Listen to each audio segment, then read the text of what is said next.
வணக்கம். அதாவது மறைந்த முதல்வர் ஜெயலலிதாவுக்கு ஏற்கனவே சமாதி எழுப்பப்பட்டுள்ளது. சென்னை மெரினா கடற்கரையில் உள்ள எம்ஜிஆர் சமாதியின் பின்புறம் அவருடைய சமாதி எழுப்பப்பட்டுள்ளது. அந்த சமாதியில் ஜெயலலிதாவுக்கு நினைவிடம் பெறுவதற்காக அரசு ஒப்பந்த புள்ளிகளையும் கோரியிருக்கிறது. இந்த நிலையில் கடற்கரை ஒழுங்குமுறை மண்டலத்தின் அடிப்படையில் பார்க்கும்போது கடற்கரையிலிருந்து 500 மீட்டர் தூரத்திற்கு எந்த ஒரு கட்டுமானங்களையும் மேற்கொள்ளக்கூடாது, அதனால இந்த பகுதியில நினைவிடம் கட்டக்கூடாது என சொல்லி இந்த டிராபிக் ராமசாமி மற்றும் வழக்கறிஞர் துரைசாமி ஆகியோர் உயர்நீதிமன்றத்தில் வழக்கு தொடர்ந்திருந்தார்கள். அவர்கள் வழக்கில் வேறும் என்று சொல்லியிருந்தாங்கன்னா, உச்சநீதிமன்றத்தில் இந்த ஜெயலலிதா குற்றவாளி என்று சொத்து வழக்கில் தீர்ப்பு சொல்லியிருக்கிறதுனால அவங்களுக்கு இந்த நினைவிடம் கட்டக்கூடாது, இது ஒரு தவறான முன்னுதாரணமாகிவிடும், அதனால இந்த நினைவிடம் கட்டுவதற்கு தடை விதிக்க வேண்டும் என்று வழக்கு தொடர்ந்திருந்தார்கள்.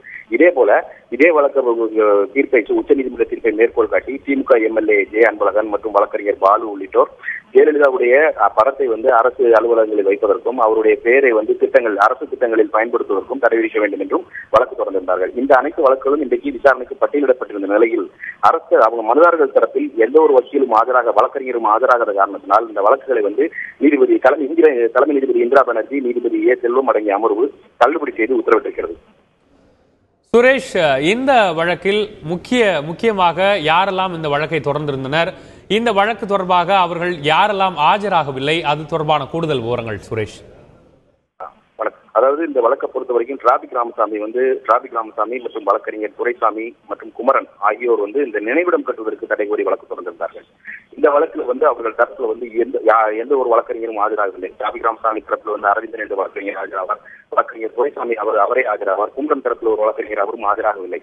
இதனால இந்த வழக்கு தள்ளுபடி செய்யப்படுகிறது. அதே போல திமுக எம்எல்ஏ ஜெய அன்பழகன் தொடர்ந்த வழக்கிலும் வழக்கறிஞர் கே பாலு தொடர்ந்த வழக்கிலும் வழக்கறிஞர்கள் ஆஜராகாத காரணத்தினால் இந்த 5 வழக்குகளையும் ஒரு சேர நீதிபதிகள் தள்ளுபடி செய்து உத்தரவிட்டிருக்கிறார்கள்.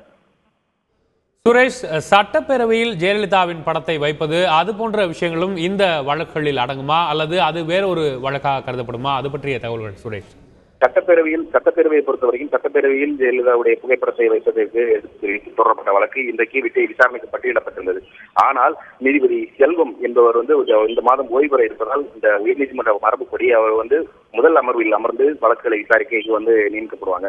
அதன் அடிப்படையில் தலைமை நீதிபதியுடன் நீதிபதி செல்வம் அமர்ந்து விசாரிக்கிறார். ஏற்கனவே இந்த வழக்கை விசாரித்தவர் கூட இருந்தவர் தலைமை நீதிபதியுடன் உடனே இருந்தவர் அப்துல் குத்தூஸ் என்ற நீதிபதி இருந்தார். அதனால அந்த நீதிபதியுடன் தான் இந்த வழக்கை விசாரிக்க வேண்டும் என்ற காரணத்தினால இந்த வழக்கு அடுத்த வாரத்திற்கு தலைமை நீதிபதி ஒத்தி வைத்திருக்கிறார். இதனால அந்த வழக்கு திங்கட்கிழமை தான் விசாரணைக்கு வரும் என்று தெரிகிறது. அந்த வழக்கு வேறு தனி வழக்கு. இது அதற்கு முன்பு போட்ட இந்த வழக்குகள், இந்த 5 வழக்குகளும் அதற்கு முன்பு தாக்கல் செய்யப்பட்டவை என்பது குறிப்பிடத்தக்கது.